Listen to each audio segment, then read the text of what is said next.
আচ্ছা কোথায় আছে বার করবি হচ্ছে পেজ নাম্বার 200 4.2.3 বার কর। কেষ্টপুর নিয়ে আলোচনা। আচ্ছা আচ্ছা তাহলে বাড়ি চলে যা। কত কত পয়েন্ট বার করেছিস?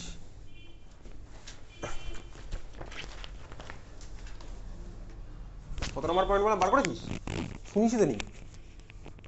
কেষ্টপুর নিয়ে বিজি থাক। কেষ্টপুর, বাগুইহাটি।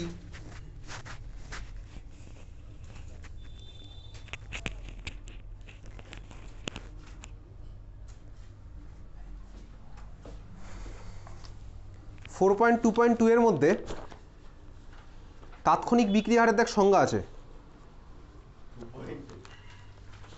4.2.2 এর মধ্যে তাৎক্ষণিক বিক্রি হারের সংজ্ঞা আছে, আছে না? আচ্ছা তাৎক্ষণিক বিক্রি হারের উপরে দেখ লেখা আছে 2.2 আছে আছে না তাৎক্ষণিক বিক্রি হার? তার ঠিক উপরে একটা বক্স আছে, ওই গল্পটাই ডেল আর ডি এর গল্প ওখানে লেখা আছে। দেখ লেখা আছে কোনো রাসায়নিক বিক্রিয়ার গড় বিক্রি হার বিক্রিয়াটির প্রকৃত বিক্রি হার নির্দেশ করে না। ঠিক আছে, ওই ডেল আর ডি এরই গল্প। দেখ তোরা পড়লেই বুঝাবি ডেল আর ডি তাই করেছে। ঠিক আছে চল তারপর বল। এটা হচ্ছে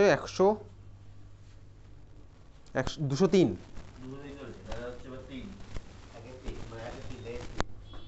এর 3 একটি বিক্রিয়া আর থেকে পি এর ক্ষেত্রে লগ আর ভার্সেস টি এর লেখচিত্রটি নিম্নরূপ। বিক্রিয়াটির ক্রম ও হার ধ্রুবকের মান প্রকাশ করো। এটা তো এটা কিভাবে করব? দেখ এই যে গ্রাফটা দিয়েছে আর থেকে পি, লগ অফ গাঢ়ত্ব, লগ এ ভার্সেস টি এর ডায়াগ্রাম দেওয়া আছে। লগ এ ভার্সেস টি এর ডায়াগ্রাম দেওয়া আছে। Log a versus T, log কে না, ওটা আর আর আর ফর রিঅ্যাক্ট্যান্ট। ঠিক আছে, লগ এ ভার্সেস টি। বলতো কোন গ্রাফে আমি পড়েছিলাম লগ এ ভার্সেস টি এর ডায়াগ্রামটা এরকম হয়?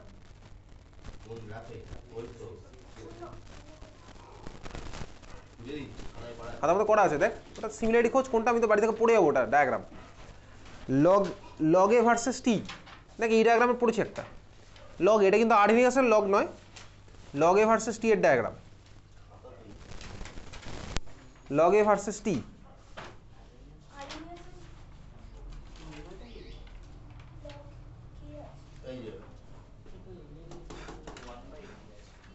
কি কি আছে?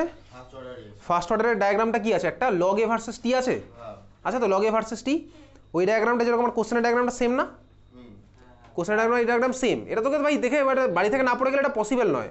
পরীক্ষার হলে বসে বানিয়ে ভাই এই ডায়াগ্রাম ভাবা পসিবল নয়। Log a versus T diagram, ঠিক আছে দেখতে পাচ্ছিস? তাহলে এটা আমি গ্রাফ দেখে বুঝতে পারলাম যে বিক্রিয়াটার ক্রম হচ্ছে 1। আচ্ছা এটা তুই কীভাবে বলবি?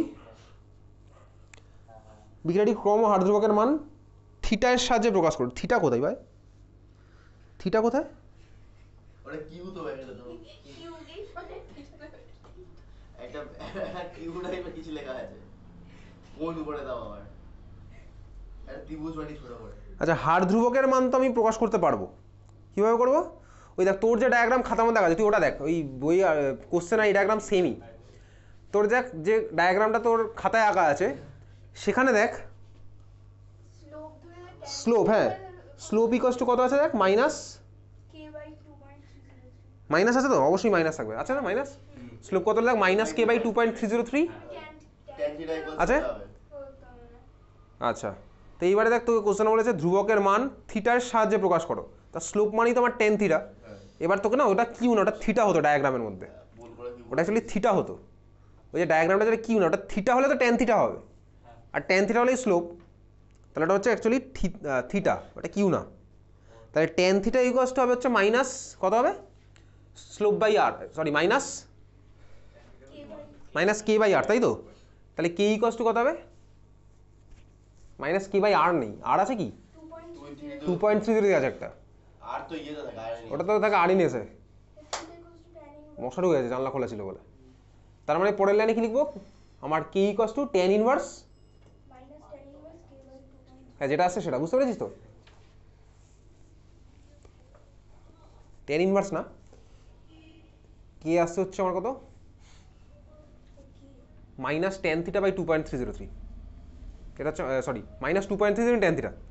মাইনাস 2.303 ইন্টু ট্যান থিটা, এটা আসলে অ্যান্সার। থিটা ইকুয়ালস টু কত না কে ইকুয়ালস টু বার করতে বলেছে? এত কবার কথা কে, তা ট্যান থিটা ইকুয়ালস টু স্লোপটা, তাহলে tan theta equals to minus k by 2.303, তাহলে কে কত হবে, মাইনাস গেল ওই সাইডে, 2.3 গেল ওই সাইডে, তাহলে কত হচ্ছে মাইনাস 2.303 ইন্টু ট্যান থিটা, হয়ে গেল ব্যাস, এই তো। আচ্ছা ওকে, এটা হচ্ছে পেজ নাম্বার SC 203, তারপরে বল। এই জানাটা আরও টেনে দে, ওটা এখনই মশা ঢোকার টাইম। 203 এটা কত ছিল? একের 3 ছিল তো, এর 3 ছিল তো, এর 3 ছিল, তারপর অরের 1। অরের 1। এটি প্রথম ক্রম বিক্রিয়ার বিক্রিয়কের প্রারম্ভিক গাঢ়ত্ব x মোল পার লিটার হলে চতুর্থতম অর্ধজীবন কালের পরে বিক্রিয়কের গাঢ়ত্ব কত হবে? এবার এগুলো সাধারণত আমার বোর্ডে আসে না, ঠিক আছে। চতুর্থতম অর্ধজীবন, হ্যাঁ, এগুলো জয়েন্টের t half to the power n, চল এটা বইয়ের মধ্যে দেখি। নেই দিয়ে দিল। T half to the power n চতুর্থতম পরে কত হবে? মনে তো কি nth হাফ লাইফ, তুই এটা সিম্পলি ভাবতেও পারিস, বইয়ের মধ্যে বার করবি হচ্ছে, তুই দেখ জয়েন্ট আছে এগুলো। জয়েন্টে আছে, চিত্র 4.7 বার কর, চিত্র 4.7।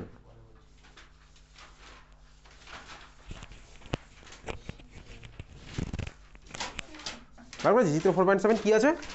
প্রথম ক্রম বিক্রিয়ার অর্ধজীবন বিক্রিয়কের প্রারম্ভিক গাঢ়ত্ব লেখো চিত্র, এটা আছে তো। তুই সিম্পলি ভাব, তোকে কোশ্চেনটা কি বলেছে, বলেছে হচ্ছে একটি প্রথম ক্রম বিক্রিয়ার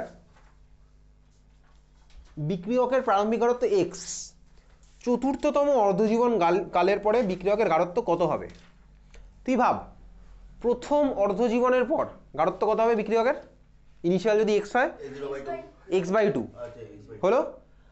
সেকেন্ড অর্ধজীবন কালে মানে বলতে কি, এবারে x/2টা আমার ইনিশিয়াল, তো ওটার আবার 50%, তাহলে কত হবে x/4, তাহলে সেকেন্ডের পরে কত হবে x/4, তৃতীয় অর্ধজীবন কালের পরে কত হবে x/8, এটা হচ্ছে x/16, বুঝতে পেরেছিস?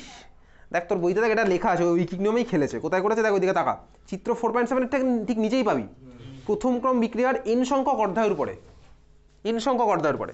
তাহলে ফর্মুলা কি হলো বলতো, আমি দেখ ওটা নর্মালি করতে পারি তো, এরকম x ধরলাম, x/2, x/4, x/8, x/16, এটাই তো হলো। দেখ এখানে তাই করেছে, a0/2 two the power n, মানে n মানে কি কত নাম্বারটা বলছে, অঙ্কতে ভুলেছিলাম ওই জন্য পাইনি, এই ফর্মুলা দিয়ে কোনো অঙ্ক দেওয়া নেই। মানে এগুলো সাধারণত দেখ, এটা তো আমার ফর্মুলা না জানলে আমি যদি এমনি নর্মালি কনসেপ্ট লাগিয়ে করি তাহলেও হয়ে যাবে, বুঝতে পেরেছিস তো। a0/2 two the power n, বুঝলি, এই জন্য এটা আর আলাদা করে মার্ক করি না, নর্মালি হয়, ঠিক আছে, বোঝা গেছে, চল এরপরে হচ্ছে নেক্সট, তারপরে বল। পরের এক হয়ে গেল, তারপরে একটা হচ্ছে আবার সেম ওইভাবে করে চলে আসবে। নেক্সট হচ্ছে তোরা সামনেই গিয়ে বরঞ্চ, পিছনে অন্ধকার বলে মশা তো।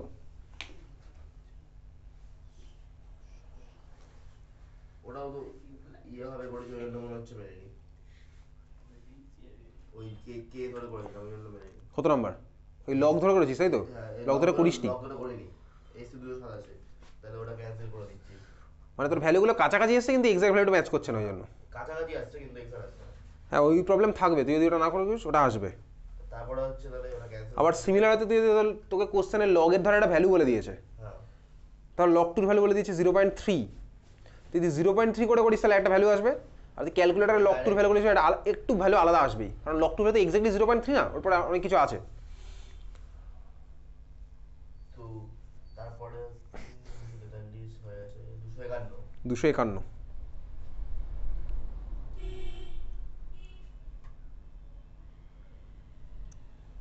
251 5-এর কত? আছে 3। 5-এর 3, 25 আর 65, হ্যাঁ বলেছে 25 ডিগ্রি আর 65 ডিগ্রি সেন্টিগ্রেড উষ্ণতায় N2O5 এর বিয়োজন বিক্রিয়ার হার ধ্রুবকের মান এত মিনিট, আবার সেই একই কোশ্চেন, ওই তোর একই আবার অঙ্ক ভ্যালু মেলেনি, লগ K1/K2। আমি এই ফর্মুলাটা বারবার ইউজ করলাম কারণ নিয়ে যাই এইভাবে করেছে প্লেয়ার, তারপরে 8টাই দিলাম, তারপরে 8, তারপরে আবার 274। 274, আমি বারবার ওই ফর্মুলাটা ইউজ করেছি, কি মনে হয়েছিল কে জানে।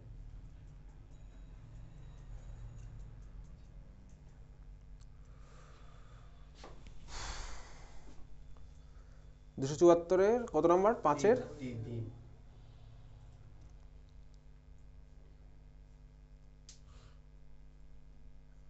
3 না 5-এর 2? ওই 2, তাই তো, যেখানে আবার রিঅ্যাকশন মেকানিজম বলেছে তো কোনটা, বিক্রিয়া অনুঘটক, অন্তর্বর্তীকালীন যৌগ, বিক্রিয়ার ক্রম, আর্হেনিয়াস সমীকরণ, এটা তো? এটা কি? এটা হচ্ছে ওই কিছুক্ষণ আগে বইয়ের মধ্যে মার্ক করলাম, তুই একবার বাড়ি গিয়ে একবার পড়।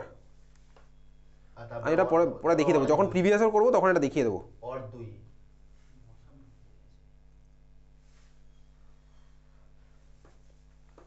অরের 2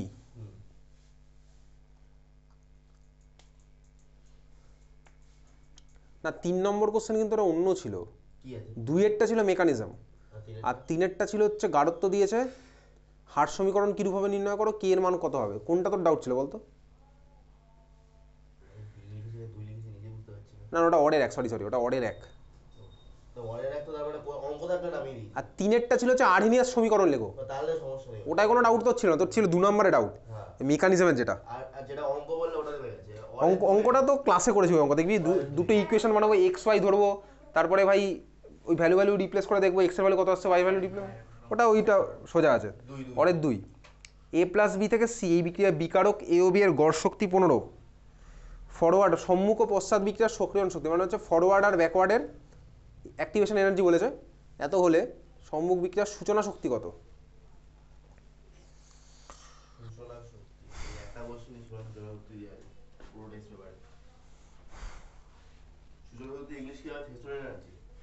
একটু চল বইয়ের মধ্যে খুলে রাখি, কোন ডায়াগ্রাম খুলবো একটু বার কর,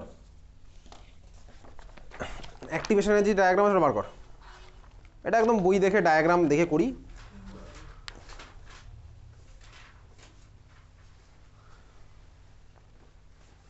বাংলা ইংলিশগুলো লিখবো।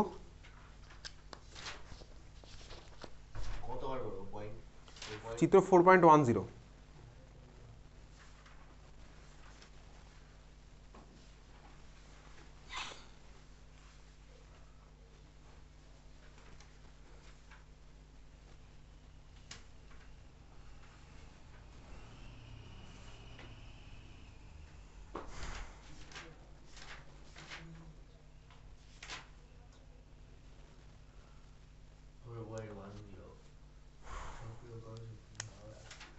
আচ্ছা দেখ, খাতার মধ্যে চল একটুখানি একটা ডায়াগ্রাম আঁকি, দরকার হলে এই ডায়াগ্রামটা আঁকছি, আর্হেনিয়াসের ইকুয়েশনের মধ্যে এই ডায়াগ্রামটা সব আঁকবো। এটা হচ্ছে আমার, তুই আঁকবি একসাথে। যে ডায়াগ্রামটা তোর আছে চিত্র 4.10-এর মধ্যে তাপদায়ী বিক্রিয়া মানে এক্সোথার্মিক রিঅ্যাকশনের যে ডায়াগ্রামটা সেটা আমি আঁকছি। এটা হচ্ছে রিঅ্যাক্ট্যান্ট, এটা হচ্ছে ভাই পাহাড়ের চূড়োটা, এটা হচ্ছে আমার কি প্রোডাক্টটা, ঠিক আছে। কোন অ্যাক্সিস আমার কি থাকতো, এক্স অ্যাক্সিস আমার কি আছে, এগুলো প্রোগ্রেস অফ দ্য রিঅ্যাকশন, ওটা নিয়ে আমাদের কনসার্ন নেই। বিক্রিয়ার অগ্রগতি তোর বইয়ের মধ্যে লেখা আছে, বিক্রিয়ার অগ্রগতি, বইটা তোর পাশে খুলে রেখেছিস তো, বিক্রিয়ার অগ্রগতি। আর এক্স অ্যাক্সিস আমার কি আছে, এক্স অ্যাক্সিস আছে হচ্ছে আমার এনার্জি, এনার্জি ভার্সেস প্রোগ্রেস। তাও ভাই সরি, এক্স অ্যাক্সিসে কি আছে, বিক্রিয়ার অগ্রগতি মানে প্রোগ্রেস, টাইমের সাথে সাথে রিঅ্যাকশন প্রোগ্রেস করছে, এনার্জি চেঞ্জ হচ্ছে। আর ওয়াই অ্যাক্সিস হচ্ছে আমার এনার্জি। তো এই প্রোগ্রেস নিয়ে আমার অতটা কনসার্ন নই। এইবারে দেখ কোনটা কি এর মধ্যে, ভালো করে দেখবি। রিঅ্যাক্ট্যান্টের মলিকিউলগুলো, তোর মনে প্রশ্ন রাখতে পারে ভাই প্রোডাক্ট এটা কেন এই অ্যাক্সিসকে টাচ করলো না, সেটা আমি ভাই কিভাবে গ্রাফটা নিচ্ছে তার উপর ডিপেন্ড করছে। ধর আমি যদি বলি এটা আমার জিরো মানে অরিজিন, তুই ভাব কোনো মলিকুলার এনার্জি কোনোদিনও জিরো হতে পারে না, কোনো মলিকুলার এনার্জি কোনোদিনও জিরো হতে পারে না। কেন হতে পারে না? কারণ মলিকুলের মধ্যে আমার ইলেকট্রন আছে, প্রোটন আছে, নিউট্রন তো ঘুরছে, ইলেকট্রনের নিজস্ব এনার্জি আছে, প্রোটনে আছে। ভাই তুই electron energy, proton energy, neutron এনার্জিগুলো পড়েছিস, প্রোটন নিউট্রন পড়িস নি, ইলেকট্রন তো পড়েছিলি ক্লাস 11-এ, পড়েছিলি না? -1.6 × 10⁻19 ইলেকট্রন ভোল্ট, ঠিক আছে, 1.6 ইলেকট্রন ভোল্ট। তারপরে আলাদা আলাদা যখন আমার সেলে জাম্প করছে তখন আলাদা আলাদা এনার্জি চেঞ্জ হচ্ছে। তাহলে ভাই কারোরই কোনোদিন এনার্জি জিরো নয়, জিরো এক্স্যাক্টলি নেই কারোর এনার্জি। তুই ভাব মলিকুলের মধ্যে আমার কি হচ্ছে ভাই, কোনো কম্পাউন্ডের মধ্যে মলিকুলগুলো, তোর বায়োলজিক্যাল সিস্টেম তো মলিকুলগুলো ভাইব্রেট করছে, রোটেট করছে, মলিকুল নিয়ে থেকে ঘুরছে, তার রোটেশনাল এনার্জি আছে। ভাইব্রেট করছে মানে একটা ভাইব্রেশনাল এনার্জি আছে, ঠিক আছে। কোনো মলিকুল মুভ করছে, কাইনেটিক এনার্জি, এগুলো আছেই ভাই সবার মধ্যে। তাহলে কেউ কোনোদিন রেস্টে চুপচাপ বসে নেই, ওটা তখনই বসে থাকতে পারবে যদি তুই 0 কেলভিন রিচ করতে পারিস। যেটা তো ছিল হচ্ছে এক্স্যাক্টলি কি বলতো, third law of thermodynamics, class 11-এ পড়েছিলি। 0 কেলভিন উষ্ণতায় আমার হচ্ছে ভাই যে কোনো কারণে এনট্রপি জিরো হয়, ক্লাস 11-এ পড়েছিলাম third law of thermodynamics. 0 kelvin practically reach করা যায় না, প্র্যাকটিক্যালি ইউজ করা পসিবল না, -273 ডিগ্রি সেন্টিগ্রেড, ঠিক আছে। ওকে, তো আমার ভাই কি তাহলে কারণ এনার্জি জিরো না, তাহলে রিঅ্যাক্ট্যান্টের এনার্জি এতটা আমার অলরেডি আছে, প্রোডাক্ট এনার্জি আমার এতটা আছে। আমি এখানে কি আঁকছি, এটা আমি আঁকছি হচ্ছে এক্সোথার্মিক রিয়াকশন। এক্সোথার্মিক মানে কি তাপদায়ী বিক্রিয়া, তাপদায়ী, আর এন্ডোথার্মিক মানে কি তাপগ্রাহী। দেখ আমার তাপদায়ী মানে কি, দেখ প্রোডাক্টের এনার্জি কমে গেছে রিঅ্যাক্ট্যান্টের থেকে, তাহলে এক্সট্রা যে এনার্জিটা সেটা বেরিয়ে গেছে, ওটাই হচ্ছে আমি পেয়ে গেছি, তাই আমি তাপ পেয়েছি, তাহলে হচ্ছে আমার তাপদায়ী, বোঝা গেল। এইবারে কোনটা কি এখানে, এটা হচ্ছে আমার কি রিঅ্যাক্ট্যান্টের এনার্জি। এই যে ভাই রিঅ্যাক্ট্যান্টের এনার্জি থেকে এই মাথার এটাকে কি বলে, এটাকে কি বলে মাথার এই পার্টটাকে, ট্রানজিশন স্টেট, এটা বলেছে আমার ট্রানজিশন স্টেট। ট্রানজিশন স্টেটেরই হচ্ছে ওইটা, তুই হচ্ছে কি যেন বলছিলি, আরডিএস না, ট্রানজিশন স্টেটের বাংলা আমি জানি না, ট্রানজিশন স্টেটের বাংলা লেখা আছে এখানে, ছাড় দরকার নেই, ট্রানজিশন স্টেটের বাংলা দরকার নেই। আমি তুই মেকানিজম পড়েছি না, মেকানিজমে দেখবি SN2 রিয়াকশনের মধ্যে ট্রানজিশন স্টেটটা মাঝখানে আঁকতাম না, কার্বনের সাথে 5 জন লেগে আছে, ওটা ছিল ট্রানজিশন স্টেট। তাহলে এটা হচ্ছে আমার ট্রানজিশন স্টেট, এটা হচ্ছে TS। তো এইগুলো এই গল্প তোকে আগে বলেছি, সেটা কি রিঅ্যাক্ট্যান্ট থেকে প্রোডাক্টে পৌঁছে গেলে আমার একটা পাহাড়টা টপকাতে হবে। এই যে ভাই রিঅ্যাক্ট্যান্টের যে এনার্জি আর পাহাড়ের যে এনার্জি, এই দুটো ডিফারেন্সটাকে আমার কি বলে, এনার্জি অফ অ্যাক্টিভেশন। এটা কার respect of energy of activation, ঠান্ডা মাথা দেখ, রিঅ্যাক্ট্যান্ট থেকে প্রোডাক্টে পৌঁছাতে গেলে এটা হচ্ছে আমার এনার্জি অফ অ্যাক্টিভেশন। তাহলে আমি বলতে পারি এটা হচ্ছে energy of activation for forward reaction. তাহলে রিঅ্যাক্ট্যান্ট থেকে আমি প্রোডাক্টে যাব, তাহলে এটাকে আমি ফরওয়ার্ড রিয়াকশন বলবো, ফরওয়ার্ড রিয়াকশন বলবো ভাই, এটাকে ফরওয়ার্ড রিয়াকশন বলে, সম্মুখবর্তী বিক্রিয়া। তাহলে এটা আমার কি হবে ভাই, energy of activation for forward reaction, বুঝলি, তুই বললি হ্যাঁ বোঝা যাচ্ছে, ঠিক আছে। আর ভাই এই জিরো থেকে স্টার্ট করে টোটাল যে এনার্জি, তার মানে কি বলতো, এই রিঅ্যাক্ট্যান্টের energy plus energy of activation, এইটাকে আমার বলা হচ্ছে কি থ্রেশহোল্ড এনার্জি। যেটার বাংলা আমি ঠিক জানি না, থ্রেশহোল্ড এনার্জি। থ্রেশহোল্ড টার্মটা তুই ফিজিক্সেও পড়েছিস, ওটা সূচনা শক্তি হতে হবে, এটা তুই ফিজিক্সে হয়তো পড়েছিস, থ্রেশহোল্ড পড়েছিস না, তাহলে হচ্ছে আমার কি থ্রেশহোল্ড এনার্জি, বুঝলি। হ্যাঁ, তাহলে থ্রেশহোল্ড মানে কি basically energy of activation plus এটাকে তোর বইতে লেখা আছে কি অ্যাভারেজ কাইনেটিক এনার্জি। মলিকুলার ভাই এনার্জি, মলিকুল তো একা চুপচাপ বসে ছুটে বেড়াচ্ছে, ওর কাইনেটিক এনার্জি অটোমেটিক্যালি আসে, তাহলে এটা plus energy of activation equals to threshold energy. এত অবধি ক্লিয়ার, বুঝলি, ঠিক আছে। আচ্ছা, এটা গেল ফরওয়ার্ডের রেসপেক্টে। আমি যদি ব্যাকওয়ার্ডে আসি তাহলে কী হবে বলতো, দেখ প্রোডাক্ট থেকে ভাই আমি আসবো আবার উল্টো দিকে এদিকে, তাহলে তখন আমার প্রোডাক্টের এনার্জি এটা, বোঝা গেল, প্রোডাক্টের নিজস্ব এনার্জি থাকবেই স্বাভাবিকভাবে। প্রোডাক্ট থেকে আমি রিঅ্যাক্ট্যান্টের দিকে আসছি, তাহলে তখন আমার এনার্জি অফ অ্যাক্টিভেশন কোনটা হবে, এইটা ভাই, এই যে ভাই প্রোডাক্টের এনার্জি, এখান থেকে পাহাড়ে চড়তে গেলে যতটা এনার্জি আমার দরকার, তখন এটা আমার কী হবে ভাই, energy of activation for product থেকে আমি রিঅ্যাক্ট্যান্টে আসবো, তাই তো এই পাহাড়টা টপকে আমাকে এখানে আসতে হবে তো, তাহলে আমি এটা কী বলতে পারি বলতো, প্রোডাক্ট থেকে রিঅ্যাক্ট্যান্টে আসার এনার্জি অফ অ্যাক্টিভেশন, তাহলে আমি এটা কী বলবো, energy of activation for backward reaction. বোঝা গেছে, ক্লিয়ার। তাহলে তুই বল, দেখ energy of activation for forward reaction, energy of activation for backward reaction, clear সবার। তো থ্রেশহোল্ড এনার্জি কী হবে, একই হবে, দেখ ভ্যালু তো সেম, EAB প্লাস প্রোডাক্টের এনার্জি, এটা হবে হচ্ছে বলতে কি থ্রেশহোল্ড এনার্জি। আবার থ্রেশহোল্ড এনার্জি ইকুয়ালস টু আমার কী হবে, EAF প্লাস রিঅ্যাক্টেন্টের এনার্জি, ক্লিয়ার। তুই বল তাহলে এক্সোথার্মিক বা তাপদায়ী বিক্রিয়ার জন্য অ্যাক্টিভেশন এনার্জি কার বেশি হবে, রিঅ্যাক্ট্যান্টের রেসপেক্টে নাকি প্রোডাক্টের রেসপেক্টে, কার ভ্যালুটা বেশি, প্রোডাক্টের রেসপেক্টে ভ্যালুটা বেশি। তো যদি বলতাম গ্রাফটা যদি আমার ভাই একটা তাপগ্রাহী বিক্রিয়ার হয়, তাহলে গ্রাফটা কীরকম হবে, তোর বইয়ের মধ্যে আঁকা আছে, তুই চাইলে খাতার মধ্যে আঁকতে পারিস। তোরা কি এগুলো আঁকলি নাকি শুধু দেখছিস গল্পের মতন, যা করছিস, ঠিক আছে। তাহলে এবার ধর আমার কাছে যদি আমি ডায়াগ্রামটা এরকম আঁকি, এটা হচ্ছে এনার্জি, এটা হচ্ছে প্রোগ্রেস অফ দ্য রিয়াকশন, ধর এবার আমি আঁকবো এন্ডোথার্মিক রিয়াকশন। তাহলে এন্ডোথার্মিক হলে গ্রাফটা কীরকম হবে, এন্ডোথার্মিক মানে কি এনার্জি অ্যাবজর্বড, তাহলে আমার এনার্জি এখন এইখানে চলে গেছে প্রোডাক্টের, এটা হচ্ছে আমার TS, এটা হচ্ছে রিঅ্যাক্ট্যান্ট, এটা হচ্ছে আমার প্রোডাক্ট, এটা হচ্ছে আমার কি ভাই রিঅ্যাক্ট্যান্ট এনার্জি, এটা আমার প্রোডাক্টের এনার্জি। তাহলে রিঅ্যাক্ট্যান্টের রেসপেক্টে আমার কী হবে ভাই, এটা energy of activation forward reaction, আর এটা আমার কী হবে energy of activation for backward reaction. তাহলে যে একটা জিনিস দেখলি, যখন আমার রিয়াকশন হয় এক্সোথার্মিক, তখন দেখ আমার কী হয়, এনার্জি অফ অ্যাক্টিভেশন ফরওয়ার্ডটা হয় লেস দ্যান ব্যাকওয়ার্ড, তাই না, তাই তো আমি দেখতে পাচ্ছি, তাই দেখতে পেলাম ওই ডায়াগ্রাম থেকে। যখন আমার রিয়াকশন এক্সোথার্মিক মানে তাপদায়ী, তখন আমার কী হয়, এনার্জি অফ অ্যাক্টিভেশন ফরওয়ার্ডটা কার থেকে ব্যাকওয়ার্ডের থেকে কম হয়। আর যখন আমার রিয়াকশনটা হচ্ছে কি তাপগ্রাহী মানে এন্ডোথার্মিক, তখন আমার কী হয়, এনার্জি অফ অ্যাক্টিভেশন হয় হচ্ছে ফরওয়ার্ডটা গ্রেটার দ্যান ব্যাকওয়ার্ড। ক্লিয়ার, বোঝা গেছে।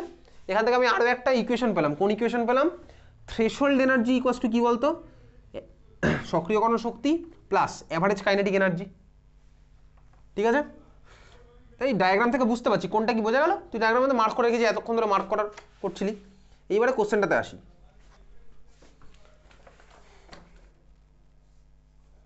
কোশ্চেনটা কি বলেছে এবার বল দেখি, কি বলেছে ভ্যালুগুলো।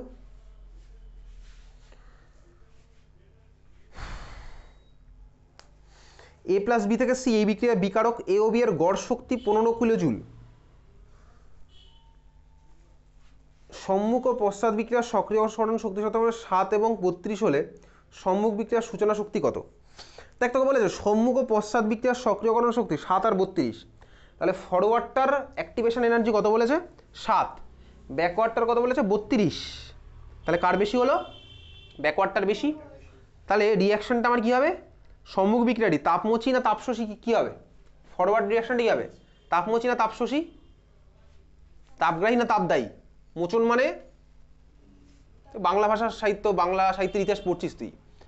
তাপমোচী মানে জানিস তুই কি? তুই তো শুধুমাত্র সারাদিন বাড়িতে শুধু ইনস্টাগ্রাম ফেসবুকে রিলস দেখিস না লোকের, তুই সব মোচন তারপরে হচ্ছে ভাই বাংলা সাহিত্যের ইতিহাস এগুলো পড়াশোনা করিস ক্লাস 11-12 স্টুডেন্ট। তাপমোচী মানে কি? তাপগ্রাহী না তাপদায়ী? তাপদায়ী।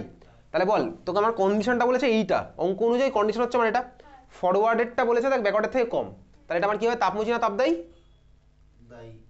তাপমোচী মানেই তাপদায়ী, ঠিক আছে? তাহলে কোশ্চেন আমি তোকে জিজ্ঞেস করছি টিউবলাইটটা বুঝছে না নিচ্ছে, তুই বললি টিউবলাইটটা বুঝছে ভাবছিস, ঠিক আছে? তাহলে আমার তাপমোচী না তাপগ্রাহী? এটা আমার কি হবে? তাপমোচী। বোঝা গেল? আচ্ছা, এবার আর কি বার করতে বলেছে? সম্মুখ বিক্রিয়ার সূচনা শক্তি কত? তাহলে তুই বার করবি কি? সম্মুখ বিক্রিয়ার সূচনা শক্তি কি হবে? ফরওয়ার্ডটা এনার্জি অফ অ্যাক্টিভেশন প্লাস রিঅ্যাক্ট্যান্টের গড় গতিশক্তি।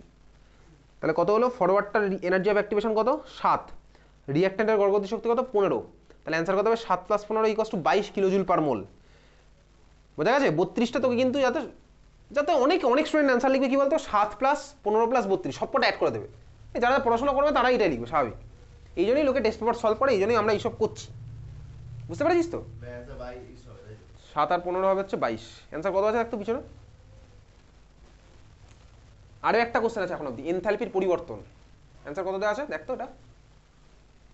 দেখ ফোন তো আছে, যারা যারা ফোন আছে একটু বার কর, ফোনগুলো ভালো কাজে ইউজ কর। হোয়াটসঅ্যাপ চ্যাটিং আর হচ্ছে তোর ওই রিলস দেখা, ইউটিউব দেখা এসব বাদ দিয়ে টেকনোলজিটাকে পড়াশোনার কাজে ইউজ কর। আচ্ছা এনথ্যালপি আসছি, পরের কোশ্চেন। তাহলে ওটা লেখা নেই তাই তো? এবার বলেছে এনথ্যালপির পরিবর্তন, তুই অ্যান্সারটা খুলে রাখ। এনথ্যালপির পরিবর্তন কত? এনথ্যালপির পরিবর্তন মানে কি? এদিকে তাকা। এনথ্যালপির পরিবর্তন মানে হচ্ছে বেসিক্যালি তোকে ডেল্টা এইচ, এদিকে তাকাবি আর তোর খাতায় বইয়ে দেখ ডায়াগ্রাম আছে একটা, দুটো ডায়াগ্রামে দেখ, এদিকে তাকা আর বইয়ের ডায়াগ্রামটা দেখ। দেখ ডেল্টা এইচ মানে কি বলতো ভাই? প্রোডাক্টের মাইনাস রিঅ্যাক্ট্যান্টের। প্রোডাক্ট মাইনাস রিঅ্যাক্ট্যান্ট মানে এই পার্টটা প্রোডাক্ট মাইনাস রিঅ্যাক্ট্যান্ট।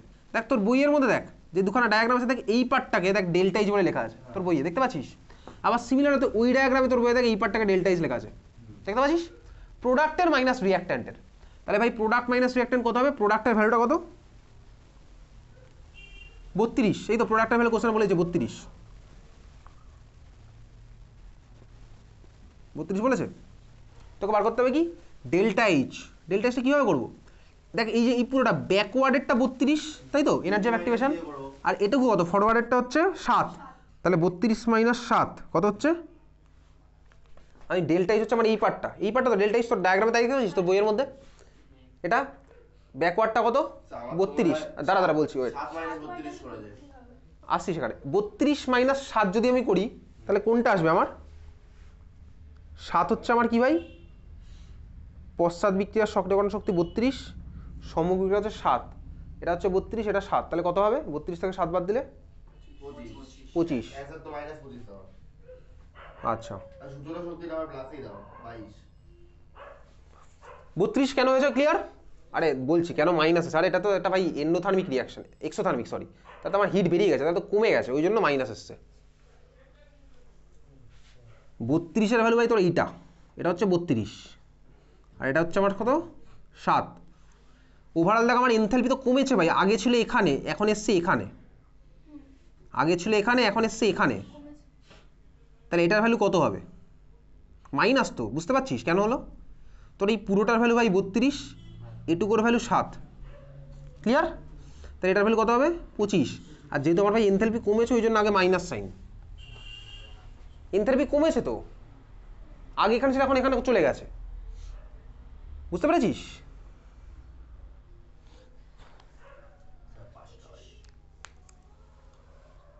হ্যাঁ, তারপর আর কোনো ডাউট আছে? তাহলে ওটা করে নি, বল কত নম্বর আছে? হতে পারে হয়তো ওটা সোজা কোশ্চেন। 278-এর অরের 2। তো দুর্গানগর কোথায় পড়ে থাকে? ক্যান্টনমেন্টের ক্যান্টনমেন্টটা। 3 তাহলে? নাম্বার গেটটা যেটা আছে ওখানটা।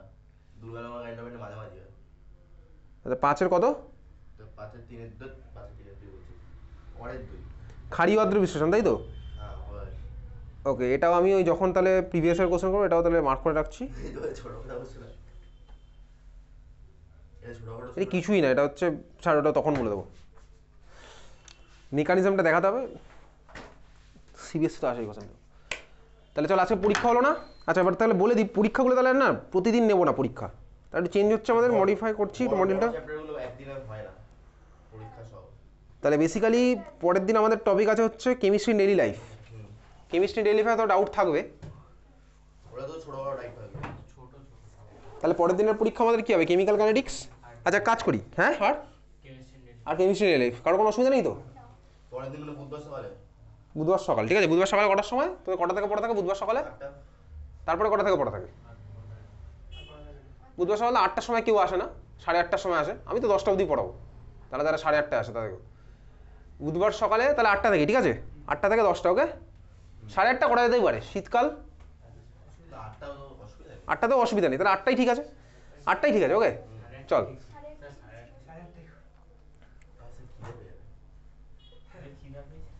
তাহলে বুধবার সকালের টপিক হচ্ছে কেমিস্ট্রি ডেইলি লাইফ, আমি বলে দেবো গ্রুপে। প্লাস পরীক্ষা থাকবে কেমিক্যাল কাইনেটিক্স, আর কোশ্চেন যেগুলো ডাউট থাকলে আমি মার্ক করে রেখেছি ওগুলো করবো লাস্ট। আগেও কিছু কিছু মার্ক করা আছে।